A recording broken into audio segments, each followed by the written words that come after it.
All right, so quick walk out here to the beehive, see what's going on. I've been having some issues. I uploaded a video talking about whether or not I messed up with the queen excluder, and I think I may have figured out, I don't know, I had some help, some suggestions of what I might have done wrong.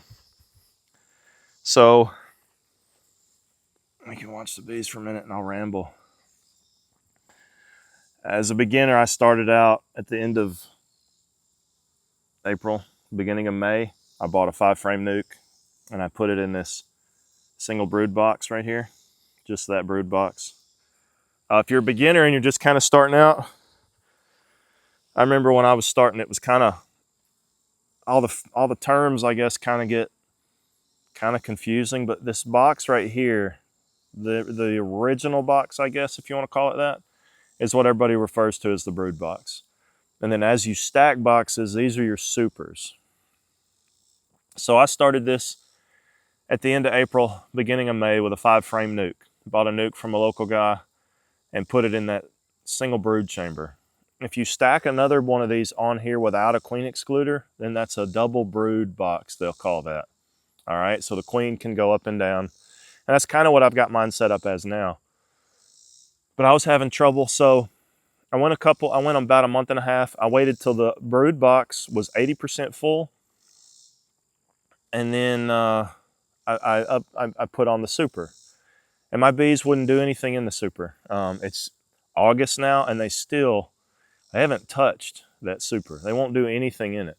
So I started out with the queen excluder. I've got another video about that. I pulled the queen excluder, and I'm wondering if, so in my super, I put it with 9-frame spacing. You can get, so it's a 10-frame box. You can get 9 frames in there with some spacers so that when you decap the honey, it's easier to decap. Well, that might have messed me up. So what I did was, my dad was like, look, this is what you should do. He's been keeping bees for a long time. He's had bees for a while. But he said, what you should do, remove the queen excluder.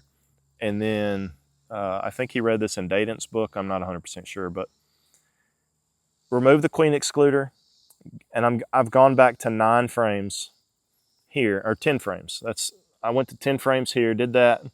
And then what I've done is I've taken this box here, which is a deep super, and it's just empty. And I've put a feeder in there, an entrance feeder that normally would go right there. So there's discussion about, should you have an entrance feeder during a dearth? And the biggest issue with that is, in my opinion, and from what I've read, again, I'm not an expert. This is just what I've learned, and I could be wrong.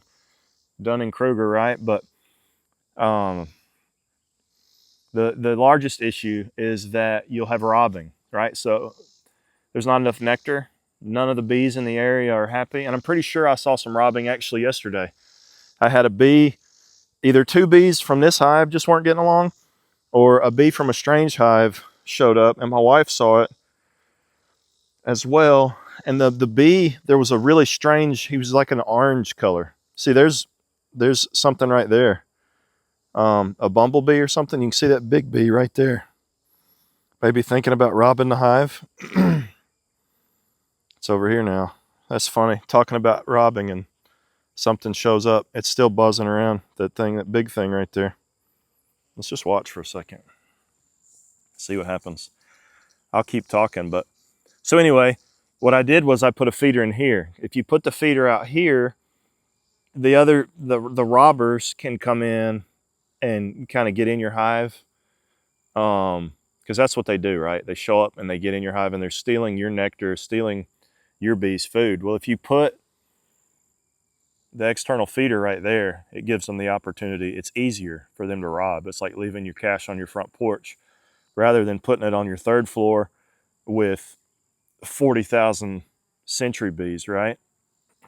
So what I did was I put this on here, and it's got just an entrance feeder. I printed a 3D printed an entrance feeder. Let's see if I can get in here. I'm gonna put another one in here, but I didn't have any sugar. And I have read a lot of people want to argue about whether or not you should feed your bees at all, fed bees or lazy bees and all that.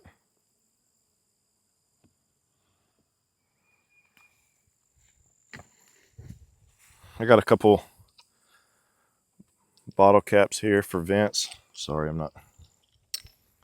Put the bottle caps there. It sets off a little bit of spacing here. Lets the bees, gives them a vent, right? The air can come in here and go out there. Hot air, warm air comes up and goes out. I hope I can, yeah. What do we have here? Not a ton of bees, but there's bees. So this is what I've got going on here. So my bees, my bees can come up here and eat. I've got another one.